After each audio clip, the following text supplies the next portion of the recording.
Gauss law in magnetism. तो देखो Gauss law in magnetism को समझने के लिए आपको गॉस लॉ इन इलेक्ट्रोस्टैटिक्स आना चाहिए। और गॉस लॉ इन इलेक्ट्रोस्टैटिक्स क्या था कि आपके पास किसी भी क्लोज सरफेस से कि इलेक्ट्रिक फील्ड लाइंस जो पास हो रही है जिसको इलेक्ट्रिक फ्लक्स बोलते हैं, वो किसके इक्वल होता है? Total charge 1/ε times of total charge के इक्वल होता है। यानी आपने इस तरीके से पढ़ा होगा इन इलेक्ट्रोस्टैटिक्स, यहां पे लिख रहा हूं मैं, आपने क्या पढ़ा होगा इन इलेक्ट्रोस्टैटिक्स। गॉस लॉ क्या था आपके पास? गॉस लॉ था इलेक्ट्रिक फ्लक्स जिसको हम फाई बोलते हैं, close integral of E dot ds किसके बराबर होगा? 1/ε टाइम्स ऑफ टोटल चार्ज के बराबर होगा। यही था। सेम एज इट इज यहाँ पे मैग्नेटिक के अंदर मैग्नेटिक फ्लक्स की बात होगी।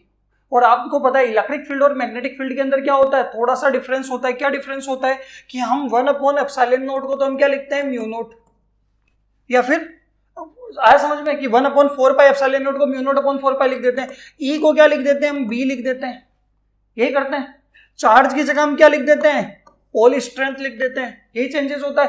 पी की जगह हम क्या लिखते हैं? कैपिटल एम लिखते हैं। इलेक्ट्रिक डाइपोल मोमेंट की जगह मैग्नेटिक डाइपोल मोमेंट। यही चेंजेस होते हैं। तो यहाँ पे अगर आप इन मैग्नेटोस्टैटिक्स में बात करोगे या मैग्नेटिज्म में बात करोगे तो भाई क्या चेंजेस आने वाला है? इलेक्ट्रिक फ्लक्स की जगह मैग्नेटिक फ्लक्स हो जाएगा फाई एम, ई की जगह आ जाएगा बी डॉट डी एस, और ये होगा 1/ε0 की जगह म्यू नोट, और टोटल चार्ज की जगह क्या आएगा? Total pole strength. और टोटल पोल स्ट्रेंथ क्या होगी? यहाँ पे देखोगे तो यहाँ पे आएगी +m और -m।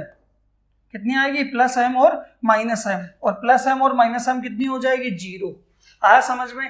इनका कहने का मतलब है कि भाई पोल स्ट्रेंथ हमेशा मोनोपोल एग्जिस्ट ही नहीं करता। किसी भी मैग्नेट के अंदर मोनोपोल एग्जिस्ट नहीं करेगा तो हमेशा टोटल पोल स्ट्रेंथ क्या आएगी? 0 आएगी।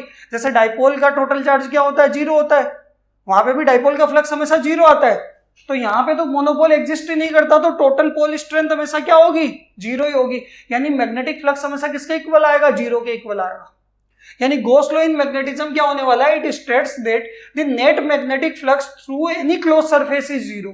आया समझ में? यानी इनका कहने का मतलब था मैग्नेटिक फ्लक्स का मतलब फाई एम, इनका मतलब था B dot d S. Surface देखो इसको ऐसे लिखते हैं, it states that surface integral of magnetic field over a close loop is equal to mu naught times of total क्या होना चाहिए था? Pole strength. और वो टोटल पोल स्ट्रेंथ +m और -m कितनी हो जाएगी?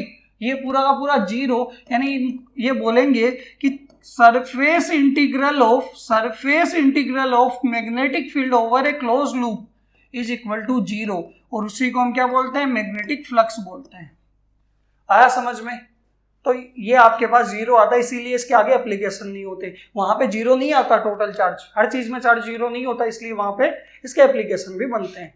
और इसके रीजन क्या क्या है? Isolated magnetic poles called monopoles do not exist. अकेला पोल कभी एग्जिस्ट ही नहीं करता। एक नॉर्थ है तो दूसरा साउथ होगा ही होगा, +m है तो -m आएगा ही आएगा। ठीक है। और दूसरी चीज है magnetic poles always exist in unlike pairs of equal strength. यानी दोनों पोल्स की स्ट्रेंथ हमेशा क्या होगी? इक्वल होगी और अपोजिट होगी। साइन क्या होंगे? अपोजिट होंगे। ऐसा नहीं कि सेम साइन के दोनों पोल्स नहीं आ सकते। यानी एक मैग्नेट के अंदर दोनों पोल्स सेम नहीं हो सकते, नॉर्थ नॉर्थ नहीं हो सकता। एक नॉर्थ है तो दूसरा साउथ होगा।